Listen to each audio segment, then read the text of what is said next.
In the cheapest room of a big apartment building, Stepan Klochkov, a third-year medical student, was walking back and forth, studying hard for his anatomy test. His mouth was dry and his forehead was sweating from working so hard to memorize everything. In the window, which had frost patterns on it, sat the girl who shared his room, Aniuta. She was a thin, 25-year-old with brown hair and pale skin. She had mild gray eyes. Sitting with a bent back, she was busy sewing a man's shirt collar with red thread. She was working quickly. The clock in the hallway struck 2 slowly, but the room was still messy.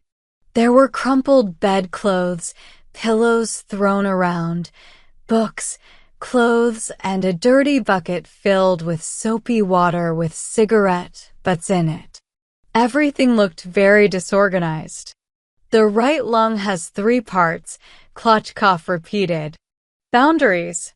The top part on the front of the chest reaches the 4th or 5th rib on the side, the 4th rib behind to the shoulder blade. Klochkov looked up at the ceiling, trying to picture what he had just read. He couldn't see it clearly, so he began feeling his ribs through his vest. "These ribs are like piano keys," he said. "You need to get to know them so you don't get confused. You need to study them on both the skeleton and the living body. I say, Aniuta, let me feel your ribs." Aniuta put down her sewing, took off her blouse, and stood up. Klochkov sat down facing her, frowned, and began counting her ribs. "I can't feel the 1st rib. It's behind the shoulder blade.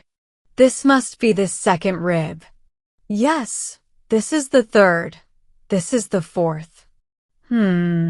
Yes. Why are you moving? Your fingers are cold.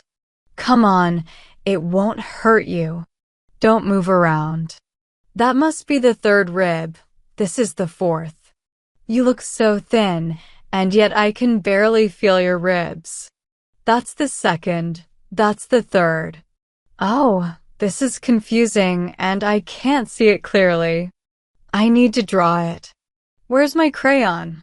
Klochkov took his crayon and drew several lines on Aniuta's chest to show where the ribs were. "Great.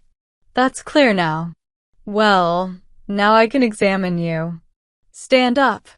Aniuta stood up and raised her chin. Klochkov began checking her and was so focused on this that he did not notice how Aniuta's lips, nose, and fingers turned blue from the cold.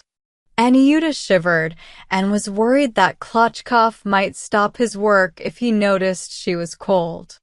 She was afraid that he might fail his exam.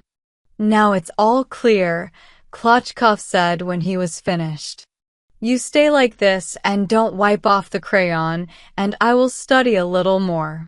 The student began walking back and forth again, repeating his notes.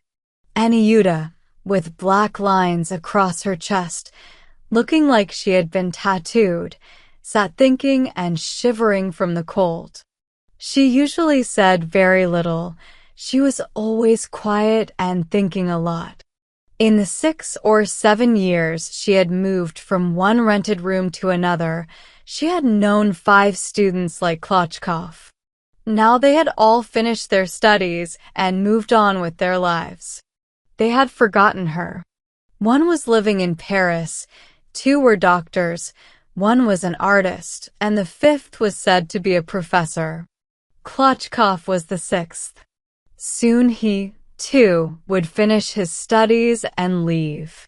He had a bright future ahead, and Klochkov would likely become a great person. But right now, his situation was not good.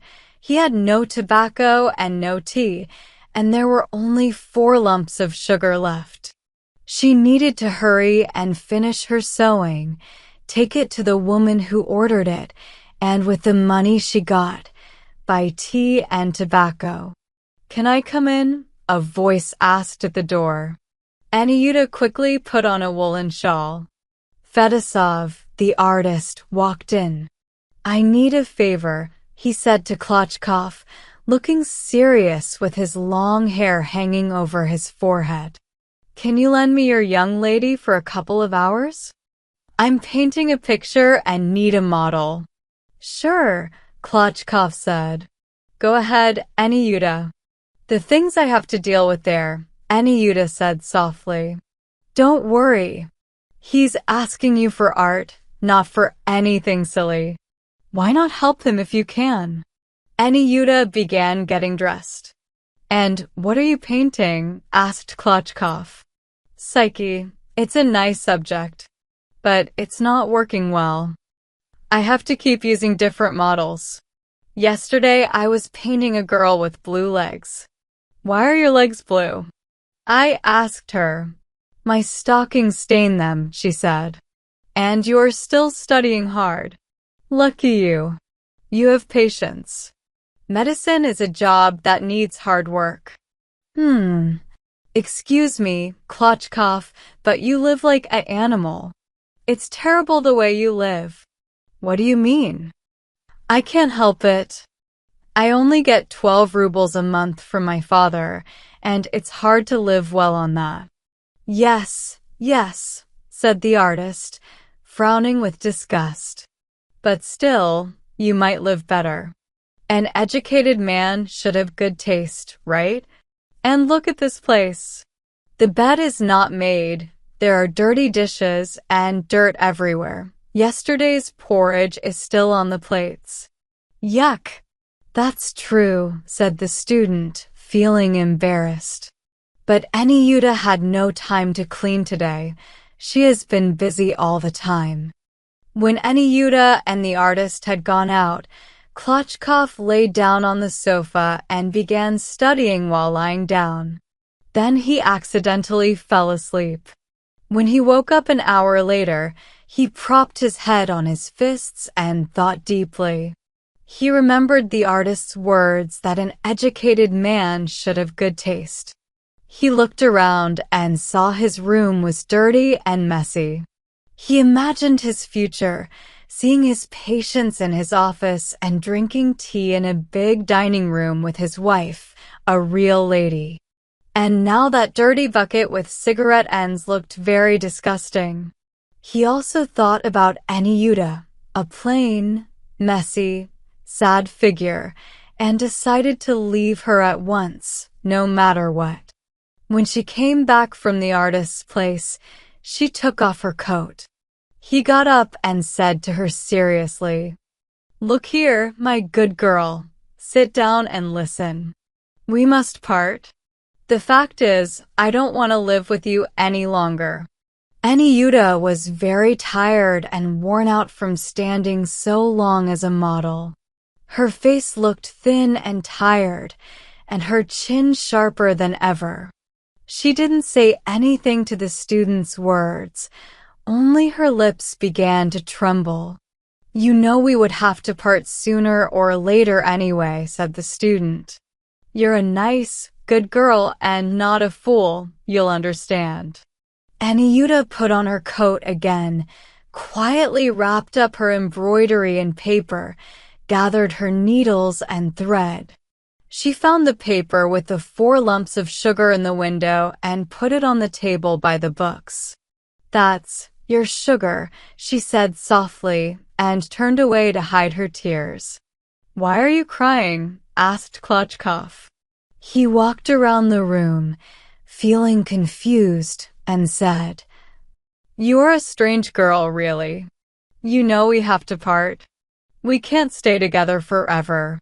She gathered all her things and turned to say goodbye to him, and he felt sorry for her. Should I let her stay here another week? He thought. She might as well stay, and I'll tell her to go in a week.